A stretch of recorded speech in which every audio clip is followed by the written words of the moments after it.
Hey, so tonight I wanted to talk about where I was when the accident happened with Nathan. I'm going to give you a little bit of a background where I was with my walk with God because it's kind of important.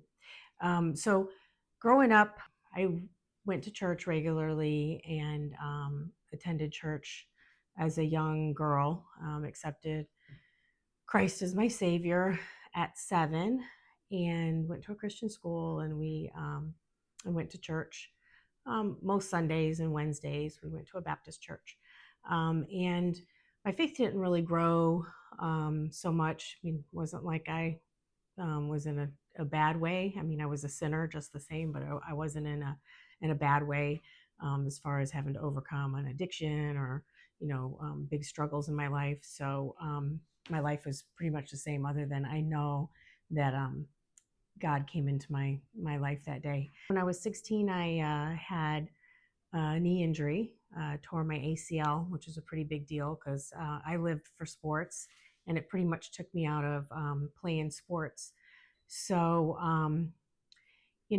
that's tough for a young girl who loves to play sports to be told that you're not going to be able to play again, any of the sports that I played. So, I did the next best thing and helped with the coaches at our small Christian school, because many of them were moms who worked, and they would come after work. And so I would get practice started and just tell the girls, okay, let's start with this, that, and on and on. So that was where God really showed up in my life and became very real to me. And I went to school for graphic design, and I was a graphic designer, finished an AS degree, and did that for about 7 or 8 years full time, and then had my kids and was wanting a way to get them into a private school. I wanted to work for a Christian school to pay for that, as my husband is a fireman. And so I did that and started working, got my preschool certificate and started working with preschool. And I really enjoyed it. It was a very difficult time in my life, really hard, a lot of work. I was really tired. My kids were young, but God opened all the doors, and I worked at a great Christian school. Um, so he provided more than I asked for. Not only was the tuition paid for, but I also had an income. So on top of that, so he provided. It was a rough time in my life, though, going through those years. And looking back, I wish I could have done it better, and I would have done it better had I sought God more. As the kids graduated and I quit working at the school, I actually ended up driving a bus, which was a lot of fun as well. That stage of my life was over, and so I was really, the last few years of working, I was doing some Bible studies with my with a church group of women, and those women, I became pretty close to, and they became my friends. And I didn't have really great friends. I had my family, my mom and sisters, I'm close to. So I never felt like I really needed friends, but I didn't have a really close outside friend until I was about 41. And then God brought two more really great close women in my life, and they were all three from my church that I was attending, and from three different areas in my church. We eventually all kind of would get together, and they know each other through me. So we all three, have a pretty good bond. Through those women, I realized that, it's very important, where God talks about having people in your life, and not just your family, because your family is important, but we don't choose our family. So while we love our family, they're there. They're just a given, and our friends choose to be our friends and stay our friends. So, and it's have a friendship is a lot of work. I did these Bible studies, and most of the time it was kind of half-hearted. I mean, I love God, and but I felt like I was kind of always behind in the studies and stuff. But I plugged away at it for 6 or 7 years, and Nathan started having difficulties, and so we were always praying for our kids in that group. And then a couple of years before the accident, Scott and I started going to a couples group. Couples were just amazing, and we all prayed for each other's kids, obviously, and difficulties in our lives and stuff. And it's a really good open group, as far as very vulnerable with each other, and just, wanting to do our best for each other, and be there, and just as helpful as we can be, and nothing weird going on as far as petty stuff or anything like that. So just a really good, godly group of people. I had some people in my life before that who had three people in my life who had poured into me, sort of in preparation for what went on with Nathan. Um, One was my cousin, Eve. She suffered a traumatic brain injury when she was just 16 years old, and survived it. And she had a lot of injuries and deficiencies from it, but she overcame it and survived it. And she's the most precious person I know, and just a true joy. Her life's different than it would have been, but she is just precious and full of life. And um, the world is so much better off with her in it, for her, how wonderful she is, and just precious, precious person. I wasn't one-on-one with her mom, or in the thick of it, but I did visit her quite often in the hospital when she was going through it, but I didn't really experience a lot of the rehab part of it. So that was all kind of like she just was getting better, and I didn't really know much about it, other than we were thankful that she survived and she was moving on with her life, and she's had a job and volunteers at a hospital down here in Florida, and just is precious. And then I had a church friend, a couple friend, when we were early married, me and Scott, and they had two sons, and they learned when their sons were, quite a bit older, as far as like not babies, but I think like 5 and 7, something like that, that they had a genetic disease, and both of their sons ended up passing away. And that all happened before I knew the couple. But I had asked her one day, how did she get through something like that, losing her children? And she said, see, and this has stuck with me all these years. It's been many, many, many years before I ever even had my children. She said, people say that God doesn't give you more than you can handle. She said, that's not necessarily true. She said, it's not that I can handle more than you, or, you can handle more than someone else. It's that he gives you what you need when you're going through what you're going through.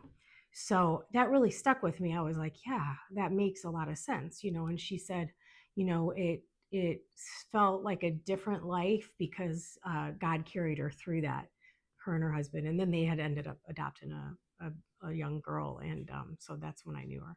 So that really stuck with me. Someone that God put in my life just as a little tidbit to sort of give me a little bit of perspective. And then, I cry a lot, so I'm probably going to get teary-eyed during this. My aunt, Chris, had 3 children, and she had 2 boys and a girl, and her oldest son had passed away. He was allergic to bees, and he was stung by a couple of wasps, and he lost his life from that. And then a year later, his younger brother go driving a motorcycle and crashed and had really bad injury. So same as my cousin Eve. Now here was my other cousin, and he was in his 40s, had a severe brain injury. So they both had what was called brain shearing, which is what Nathan had. So my cousin ended up getting through, had several surgeries, and it was all rough and everything. And he ended up surviving it all, and had some surgeries to fix some facial things and other issues that he had. And he survived, but he remained in a coma for 10 years. before passing away. So again, I asked after my aunt had lost both of her sons, and she was a rock. Everybody that knows her, they're just like, I don't know how she's doing it. And but she had a joy about her in the middle of it. There was a sadness, obviously, because her sons, had passed away, or during the 10 years, her younger son was, in a coma, and so there was a sadness that you could tell there was a loss in her life, but she was joyful. She still laughed and had that same joy, which was really truly God in her life. And it's one of those things where it's just like something different about her, and it's God's presence. And so when I asked her, Aunt Chris, how did you get through this? And she told me, and I always cry when I repeat this. She told me, she said, when I was wanting to get pregnant for the first time, it was taking me a while, and I prayed to God, that God, our children are gifts from you. If you would just please bless me with a child, you can take them back anytime. And then she said she prayed the same prayer with her second son. And she said, God gave me my first son it was 40. I'm not sure how old he was when he died, but for 40 some years, I think it was 43 years, blessed me with my first son and blessed me with my second son for 50. I'm not sure how old he was either. 50 some years. And so in that moment, I realized that we can, if we put our faith in God, we can choose to see things in a whole different way. And while I know she still has a grief about, losing, as we all do when we lose someone we love, but, especially your children, she's focusing on the time that she had, and that God blessed her with that. So this all happened before the accident with Nathan. As the time got closer to the accident with Nathan, he was struggling so much that I was really in a lot of prayer with him. And about 8 months before the accident, my women's group did a small little study. It was called Dangerous Prayer. It's just a little 4-chapter book, and it's really profound. We took like 8 weeks to do it. We just went slow at it. And about halfway through, Gina, one of my really good friends, she was leading the group, and we sat down for the discussion that day. And it was a part where the book is talking about praying, and that we're not supposed to pray for safety all the time. We're supposed to pray for God's will.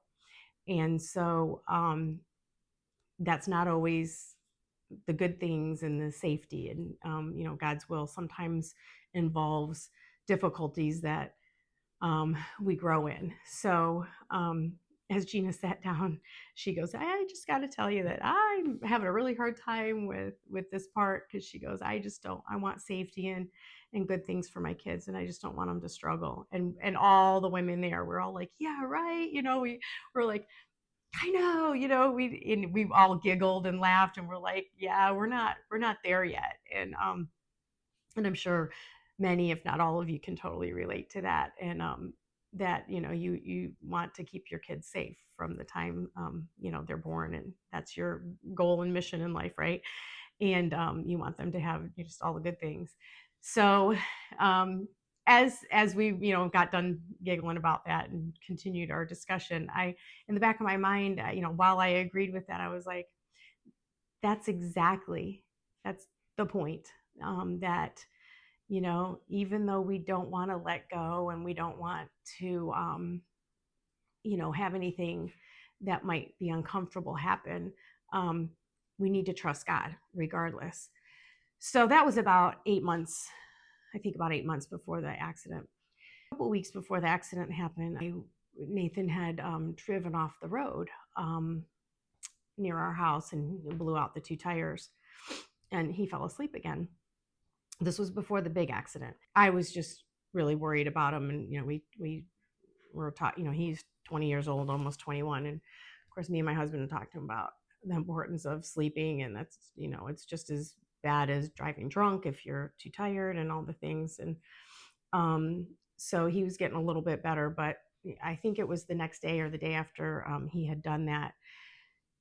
I was praying in the kitchen over Nathan, and I was praying, God, is there something that I've done that set him on this path, or really, really detrimental? And I clearly, heard God say, no, you've been pouring into him for years. Not that I'm perfect, because none of us are, but I make mistakes, but I clearly heard him say, I've been pouring into you through these studies and your friends and groups, and you've been pouring into him. And I would speak to him over some things, and like, I wish I would have known this when I was your age. And I tried to do it in a non-preachy way, and I think it did pretty good. But there's very few moments you can do that. They're so busy and everything. So I'm praying, and I'm like, yeah. But I just really am worried about him, and just really feel like something bad's going to happen. And then it hit me that I need to turn him back to God. I need to let go. And I realized that if I wanted healing for Nathan, because he had a lot of hurts, and we'll talk about that with him. But a lot of misbeliefs. He believed a lot of things the devil was selling him, and just really not thinking right about things. And I realized I got to give him back to God. Like, only God can heal him. Like, he's not going to be healed. I can't fix him. I can't heal him. And so I'm like, God, please take him back. I'm asking you to heal Nathan. And immediately I felt like he was going to be in a bad accident. Those first thoughts of, if he's in a bad accident, all the bad things, paralyzed, death, a coma, detrimental bad things. And so as those thoughts started to overtake me in the prayer, I realized that I'm like, you know what? Even if that happened, even if any of those things happened, I trust you, even though, even if you choose to take him out of this world and bring him to heaven with you, I know that he'll be healed on that side of heaven. And I know that you'll heal him. I trust and believe that you're going to heal him on this side of heaven. And if any of those are the means, then I trust you. And I truly was there. I don't know how to describe it any other way than I meant it. And about 3 weeks after that is when the accident happened. And my husband was woke up in the middle of the night, right about the time that the accident happened. And he checked his Find My Friends for Nathan, which we typically did because he was always out later than when we went to bed. And so he saw the car off the road of a major highway here, and which was a weird place. It would mean that he would have broken down or had an accident, or it wouldn't, not like at a gas station or a place of business or anything. So he woke me up and told me he was going to go check on him because he had tried to call and he hadn't answered the phone. And he found the accident. He called me and he said, Sandy, he said he was in a really bad accident. So for him to say it was a really bad accident, it's a really bad accident. And he said they're taking him, to our hospital, St. Mary's, and it's bad. So of course I immediately start crying, and in my head was saying, panic. This is really bad. But I mustered up a few tears, and of course I'm standing in my closet trying to think of what I would need at the hospital, like some cozy clothes to keep me warm and a toothbrush and a couple of things like that. I'm trying to process like what I'm going to grab before I jump in the car. saying, oh my gosh, oh my gosh, oh my gosh, like knowing that I should be panicking. And after about 30 seconds of that, I was still on the phone with my husband. I realized that, wait, I think God's going to be working in this. Like, it was like God was saying, don't panic. I have this. And I realized he was stopping me from losing it, and panicking. Of course, I had no answers at that time. But I was like, all right, God, I trust you. That you're going to be working in this. And so from that moment on, I had that peace beyond all understanding. Um, so I guess what I'm getting at is positioning yourself, I think, with people, having those people in your life. So immediately, when we found out everything that was going on, I mean, I had an overwhelming peace. I mean, I was worried, obviously, but I had a peace that God was either going to take him out of this world, and I knew he would heal him, or he was going to heal him here on earth. And I just knew, God, he just gave me that peace. I don't even know how to describe it. So I guess what I'm saying is twofold. Even though I felt like I was half-hearted in a lot of my Bible studies and what I was doing on a day-to-day basis, I feel like God was still definitely, no, he was still definitely working in me. And because I was honoring him by attempting to do my best at, or not, I wasn't my best, I knew it wasn't my best, but attempting to seek him. I think that he was like, I see you, I know you, and he loves me, just like he does you.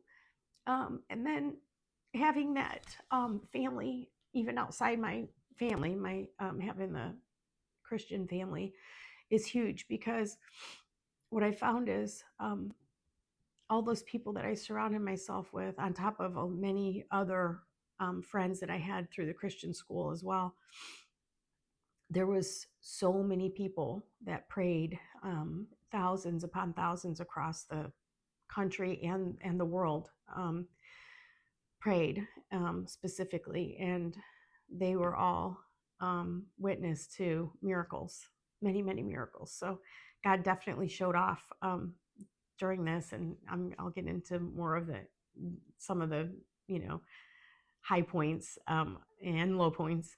But I guess what I'm getting at is it's important to continue to seek God, even when you feel like you're not doing a very good job at it, and to seek him and to keep people around you to keep you accountable, and that those friendships that are true friendships. And you really can't get those friendships by staying at home. And I'm not saying just going to church every Sunday is going to save you, or keep you on, make you better. That's not what I'm saying. But by going to church and being involved and getting in groups, um, and nobody's perfect. None of the groups are perfect. None of us are perfect. But by doing that, you're positioning yourself um, to have the people near you that God can work through during those difficult times. And we just have all kinds of stories for you during this. But I got a lot of good stuff for you to hear. But that's what I would say. Even when you feel like you're not doing the best job, just keep at it and join those groups. And they're not fun in the beginning because it's uncomfortable. It's, like going out on first date. It's like, and just stick with it, and continue to seek that fellowship with other believers, so that they can surround you in your time of need, because we all need it at times. So thanks a lot, and I'll see you soon.